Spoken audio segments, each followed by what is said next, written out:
सरकारी योजनाओं का पैसा आम आदमी तक पहुंचाना हमेशा से ही टेढ़ी खीर रहा है।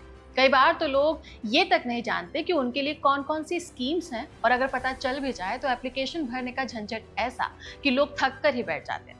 नतीजा, उनका हक का पैसा या तो देर से आता है या कभी पूरा ही नहीं मिलता। अब सोचो, अगर ये पैसा उनके पास पहुंचने से पहले ही किसी साइबर गिरोह के हाथ लग जाए तो। कुछ ऐसा ही हुआ राजस्थान और मध्य प्रदेश में, जहां एक गिरोह ने पीएम किसान Samman Nidhi, social security pension और डिजास्टर कंपनसेशन के करोड़ों रुपए चुराने के लिए पूरा नेटवर्क बना रखा था। हजारों नकली बैंक खातों के जरिए करोड़ों रुपए की सेंध लगाई गई, लेकिन खुलासा हुआ तो बस एक अनजान फोन कॉल से। क्या है पूरा मामला, इसके पीछे कौन था और पुलिस ने उसे पकड़ने के लिए क्या प्लान किया, इसे डिटेल में जानेंगे। नमस्कार, मैं हूं दीपिका और आप देख रहे हैं खबर गांव। यह है राजस्थान के झालावाड़ पुलिस की ऑपरेशन शटर डाउन की कहानी, जिसमें एक बड़ा साइबर क्राइम रैकेट पकड़ा गया। ये लोग सरकारी स्कीम्स और मुआवजे के पैसे चुराने में लगे हुए थे और इनके पास से पुलिस ने 52 लाख कैश, कई लग्जरी गाड़ियां, 35 कंप्यूटर्स, बायोमेट्रिक डिवाइसेस, सैकड़ों सिम कार्ड्स और 11,000 से भी ज्यादा बैंक अकाउंट्स के डॉक्यूमेंट्स जब्त किए हैं। कुल जब्त की गई संपत्ति की कीमत करीब 3 करोड़ या उससे भी ज्यादा बताई जा रही है। ये सब कुछ इतना वेल प्लान था कि कोई भी फिल्मी विलन इनके सामने शर्मा जाए। लेकिन इससे पहले कि मैं इस पूरी कहानी को आपको बताऊं, थोड़ा सा बैकग्राउंड समझ लेते हैं। भारत में गरीबों, किसानों, बुजुर्गों और कमजोर वर्गों के लिए ढेर सारी स्कीम्स हैं, जैसे कि पीएम किसान सम्मान निधि। इसमें 3 किस्तों में छोटे छोटे किसानों को हर साल 6,000 रुपए मिलता है और हर 4 महीने में 2,000 रुपए सीधे उनके बैंक अकाउंट में आते हैं। फिर सोशल सिक्योरिटी पेंशन, जो बुजुर्गों, विधवाओं और दिव्यांगों के लिए है, और आपदा मुआवजा, जो बाढ़, सूखा या दूसरी प्राकृतिक आपदाओं में मदद देता है। लेकिन इन योजनाओं का पैसा कई बार सही लोगों तक नहीं पहुंच पाता, क्योंकि बिचौलिए और दलाल अक्सर गांव-गांव जाकर गरीबों को लालच देते थे कि अगर वो अपना आधार कार्ड और बैंक पासबुक उन्हें दे देते हैं तो बदले में ये बिचौलिया उनको स्कीम से ज्यादा पैसा दिलवा देंगे। इसके बाद बिचौलिया उनके नाम पर फर्जी दावे करते हैं, पैसा ट्रांसफर करवाते हैं और 50 से लेकर 75% की कमीशन रखकर बाकी थोड़ा सा उन्हें दे देते हैं। इसी लूट को रोकने के लिए भारत सरकार ने डायरेक्ट बेनिफिट ट्रांसफर शुरू किया, यानी कि डीबीटी। डीबीटी का मतलब है पैसा सीधे बेनिफिशियरीज के बैंक अकाउंट में जाएगा। डीबीटी को सक्सेसफुल बनाने के लिए 3 चीजों को जोड़ा गया: जनधन, आधार और मोबाइल। इसे जैम ट्रिनिटी कहते हैं। इसमें जनधन योजना के तहत करोड़ों लोगों के बैंक अकाउंट खोले गए ताकि हर किसी को पैसा सुरक्षित उनके पास पहुंचाया जा सके।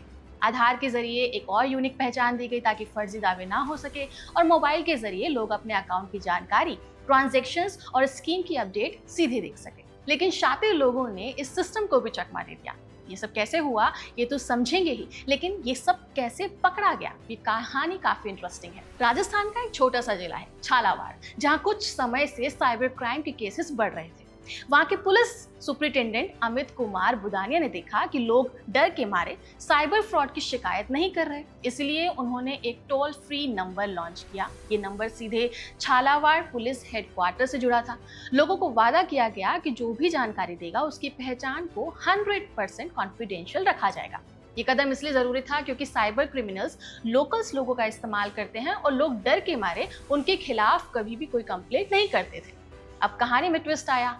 8 अगस्त को इस टोल फ्री नंबर पर एक कॉल आई। कॉलर ने नाम नहीं बताया, शायद कोई गांव वाला ही शख्स होगा जो इस घपले का या तो शिकार हुआ होगा या जिसने इसे होते हुए देखा होगा। उसने कहा कि साहब, झालावाड़ के कमखेड़ा इलाके में कुछ लोग सरकारी स्कीम से पैसा चुरा रहे हैं। एक शख्स है आसिफ अली, वो इसमें शामिल है। इस टिप ऑफ में एक नंबर भी शेयर किया गया, जिसकी बेसिस पर वहां के एसपी अमित कुमार ने एक साइबर फ्रॉड का केस रजिस्टर किया। इसमें सबसे पहले टिप ऑफ में मिले मोबाइल नंबर को चेक किया गया। नंबर ट्रेस किया तो पता चला कि एक ही नंबर से कई बैंक अकाउंट्स लिंक्ड हैं। इन सभी अकाउंट्स के बैंक स्टेटमेंट मंगाए गए।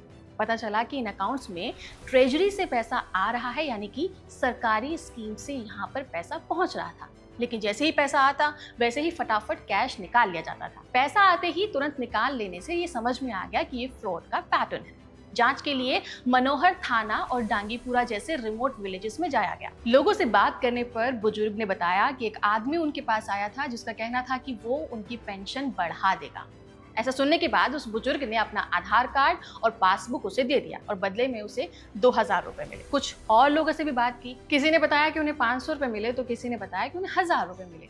इसके लिए उस नंबर की कॉल डिटेल्स निकाली गई जिससे लोगों को कॉन्टैक्ट किया जाता था। पता चला कि ये नंबर रामावतार सैनी का है और यही गैंग का मास्टरमाइंड है। रामावतार कोई आम ठग नहीं था, उसे सरकारी पोर्टल की अच्छी खासी जानकारी थी और इसी बात का फायदा उठाकर वो लोगों से अलग अलग अकाउंट से पोर्टल्स पर लॉगिन कराने के लिए बोला करता था। डेटा मैनिपुलेट करता और फिर ट्रेजरी से पैसा ट्रांसफर करता।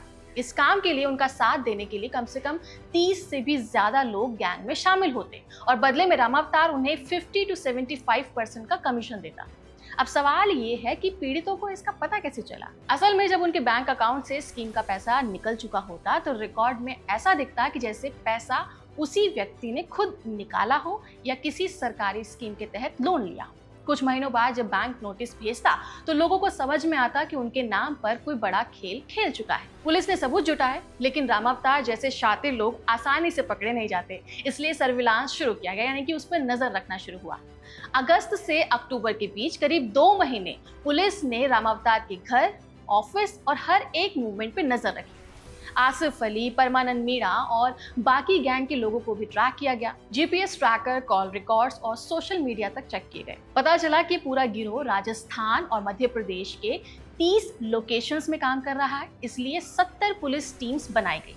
स्पेशल इन्वेस्टिगेशन टीम के थ्रू और स्टेट बैंक ऑफ इंडिया को भी इसमें जोड़ा गया। 22 अक्टूबर की सुबह 6 बजे झालावाड़, दौसा, जयपुर, कोटा, बूंदी और मध्य प्रदेश के राजगढ़ समेत एक साथ 30 लोकेशंस पर रेड डाली गई। गिरोह के अलग अलग लोगों के घर से लगभग 52 लाख रुपए कैश, 35 लैपटॉप और कंप्यूटर्स, 68 से लेकर 70 mobile phones, 430 ATM cards, 193 SIM cards, 96 cheque books, 900 से ज्यादा बैंक और आईडी डॉक्यूमेंट्स और 11,000 बैंक अकाउंट से जुड़े हुए पेपर्स बरामद किए गए, जिनकी टोटल वैल्यू 3 करोड़ रुपए से ज्यादा बताई जा रही है। इन लोगों ने कितने लोगों के साथ और कितना घपला किया है, ये भी पूरी डिटेल सामने नहीं आई है, लेकिन प्रेस कॉन्फ्रेंस में एसपी अमित कुमार ने कहा कि ये ऑपरेशन सिटीजन कोऑपरेशन और प्रोएक्टिव इंटेलिजेंस की जीत है।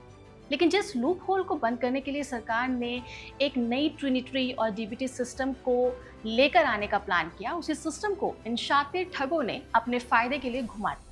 ये पूरा मामला साफ कर देता है कि टेक्नोलॉजी ने जितनी आसानी से सुविधा दी, उतनी ही तेजी से चालाक लोग उसे एक्सप्लॉइट कर लेते हैं। सिस्टम तो सुधारा गया था, लेकिन ठगों की चालाकी के सामने नियम भी कभी कभी कमजोर पड़ जाते हैं। आपका इस पर क्या कहना है? कमेंट सेक्शन में जरूर बताएं। इस वीडियो को रिकॉर्ड किया यार ने। मेरा नाम है डिम्पिका और आप देख रहे थे खबर गाँव।